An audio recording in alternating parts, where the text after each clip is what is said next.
नमस्कार। गर्मी का मौसम आते ही पोल्ट्री फार्मर्स के लिए एक बहुत बड़ी चुनौती खड़ी हो जाती है और वो है मुर्गियों में सांस की तकलीफ। तो चलिए आज इसी गंभीर विषय को गहराई से समझते हैं। जानेंगे कि इसके कारण क्या हैं, फौरन राहत कैसे दी जा सकती है और सबसे जरूरी कि भविष्य में इससे बचा कैसे जाए।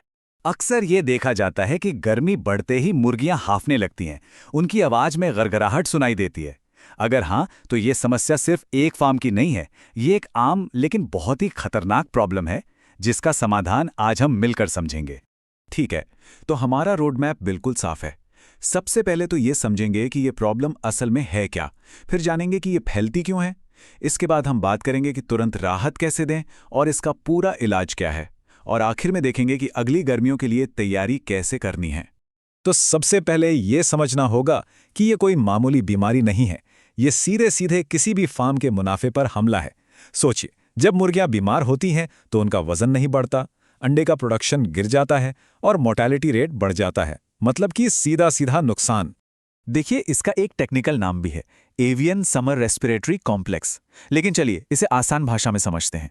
होता यह है कि जब बहुत ज़्यादा गर्मी और दूसरे फैक्टर्स एक साथ मिल जाते हैं तो मुर्गियों की सांस की नली में एक गाढ़ा बलगम यानी म्यूकस जम जाता है, और बस यही बलगम उनका सांस लेना बहुत मुश्किल कर देता है। और यहीं पर सबसे बड़ी गलती होती है। ज्यादातर लोग ये सोचते हैं कि बस एंटीबायोटिक दे दो और सब ठीक हो जाएगा, लेकिन ऐसा बिल्कुल नहीं है।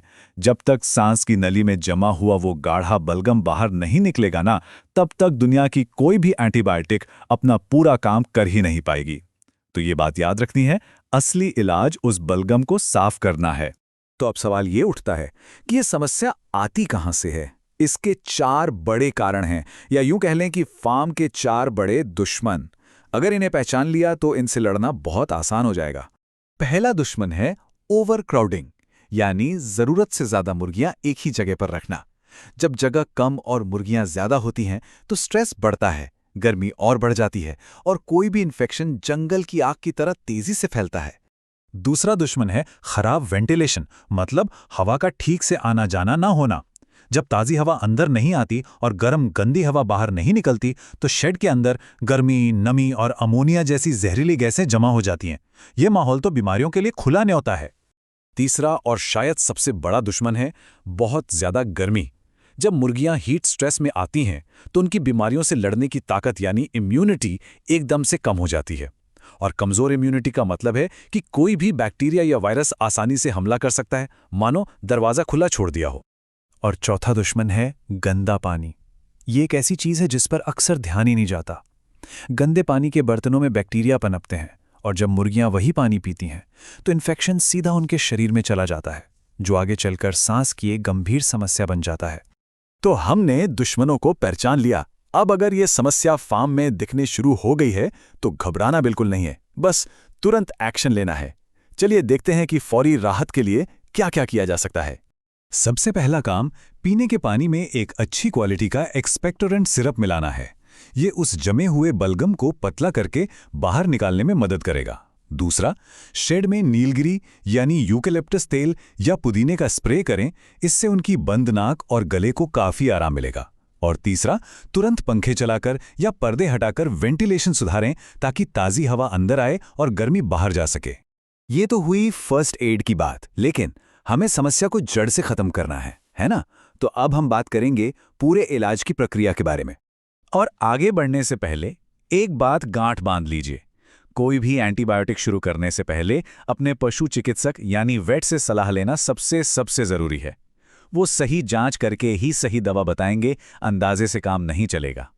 अगर जांच में बैक्टीरियल इन्फेक्शन निकलता है तो वेट्स अक्सर कुछ खास एंटीबायोटिक कॉम्बिनेशंस देते हैं, जैसे कि डॉक्सीसाइक्लिन के साथ लेवोफ्लॉक्सासिन या फिर टाइलोसिन के साथ डॉक्सीसाइक्लिन।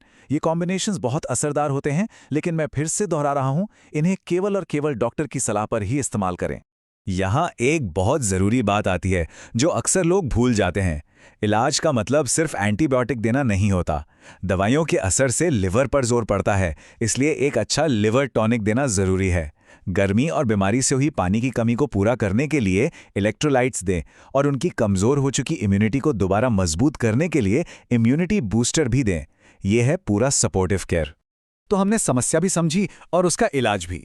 लेकिन सबसे बड़ी समझदारी तो इसी में है कि ये नौबत ही ना आए, क्योंकि जैसा कि हम सब जानते हैं, इलाज से कहीं बेहतर बचाव होता है। तो अगली गर्मियों के लिए इन 5 बातों को अपनी चेकलिस्ट में जरूर शामिल कर लीजिए। पहला, मुर्गियों को सही जगह दें, भीड़ बिल्कुल न बढ़ाएं।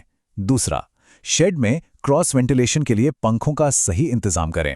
तीसरा, फॉगर, स्प्रिंकलर या हरे नेट का इस्तेमाल करके शेड का तापमान कंट्रोल में रखें। चौथा, पानी के बर्तन रोज साफ करें और हमेशा ताज़ा ठंडा पानी दें। और पांचवा, गर्मी का मौसम शुरू होने से पहले ही इम्यूनिटी बूस्टर देना शुरू कर दें, ताकि मुर्गियां लड़ने के लिए पहले से तैयार हों। तो अब सवाल ये है, जो कुछ हमने आज समझा, क्या उसे अपनाकर हम अपने फार्म को अगली गर्मियों की चुनौतियों के लिए तैयार करेंगे? याद रखिए, सही तैयारी ही मेहनत और मुनाफे दोनों की सुरक्षा करेगी।